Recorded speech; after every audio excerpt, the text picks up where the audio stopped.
Hi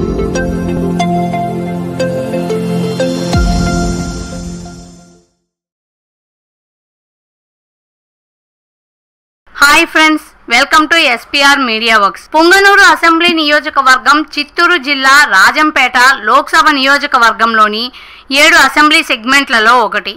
ఈ నియోజకవర్గం 1951లో ఏర్పాటైంది. 2019 నాటికి ఈ నియోజకవర్గంలో మొత్తం 2,29,261 మంది ఓటర్లు ఉన్నారు. గత ఎన్నికలలో వైసీపీ అభ్యర్థిగా పోటీ చేసి గెలిచిన పెద్దిరెడ్డి రామచంద్రారెడ్డి ప్రస్తుతం ఈ నియోజకవర్గం యొక్క సిట్టింగ్ ఎమ్మెల్యే. పుంగనూరు అసెంబ్లీ నియోజకవర్గం విషయానికి వస్తే ఇక్కడి రాజకీయాలు కేవలం 2 కుటుంబాల మధ్యనే జరుగుతుంటాయి. దశాబ్దాలుగా ఆ 2 కుటుంబాల మధ్య రాజకీయ శత్రుత్వం నడుస్తోంది. కానీ ఎప్పుడూ ఒకరినొకరు ఢీకొట్టలేదు. కానీ తొలిసారిగా దశాబ్దాల ఆధిపత్య పోరాటంలో తాడో పేడో తేల్చుకునేందుకు రెడీ అయ్యాయి. ఈ క్రమంలో గత ఎన్నికల ఫలితాలని ఒకసారి విశ్లేషిద్దాం. 2009 ఎన్నికలలో కాంగ్రెస్ అభ్యర్థి పెద్దిరెడ్డి రామచంద్రారెడ్డి, టీడీపీ అభ్యర్థి ఎం వెంకటరమణరాజు మరియు పీఆర్పీ అభ్యర్థి వంతెల ఖాదర్ భాషలపై పోటీ చేసి 40,727 ఓట్ల మెజార్టీతో గెలుపొందారు.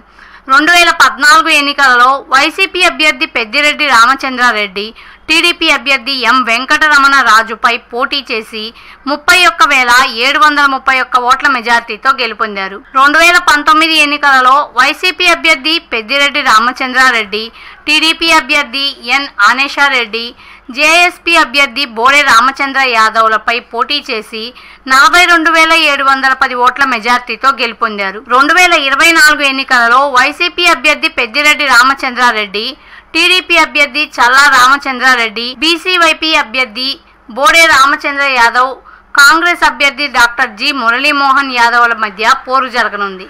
ప్రజాస్వామ్యం వర్ధిల్లాలన్నా, మన జీవితాలు తలరాతలు మారాలన్నా అది కేవలం ఒక్క ఓటుతోనే సాధ్యం. మనం వేసే ఓటు మన భవిష్యత్తును, రాబోయే తరాల మనుగడను నిర్ణయిస్తుంది. అంతేకాదు మన ఓటుతోనే నవ సమాజం నిర్మితమవుతుంది, ఇంకా దేశ దిశ దశను మారుస్తుంది. ఓటు అనే 2 అక్షరాల పదం దేశ చరిత్రనే మార్చేస్తుంది. కేంద్ర ప్రభుత్వం జనవరి 25ను జాతీయ ఓటర్ల దినోత్సవంగా ప్రకటించింది. కుల, మత, ప్రాంత, లింగ, జాతి, భాష అనే భేదం లేకుండా దేశంలో నివసించే 18 సంవత్సరాలు నిండిన పౌరులు అందరికీ భారత రాజ్యాంగం ఆర్టికల్ 326 ద్వారా ఓటు హక్కును కల్పిస్తుంది. ప్రజాస్వామ్యాన్ని గౌరవించాల్సిన బాధ్యత ప్రతి పౌరుడిపై ఉంది. ప్రజాస్వామ్యానికి ఓటే పునాది. దేశ రాష్ట్ర భవిష్యత్తును నిర్ణయించేది ఈ ఓటే. అలాంటి ఈ ఓటును డబ్బుకు, మద్యానికి అమ్ముకోకుండా భారత ప్రజాస్వామ్య పరిరక్షణ కోసం ప్రతి ఒక్కరూ తప్పనిసరిగా తమ ఓటు హక్కు వినియోగించుకోవాలి.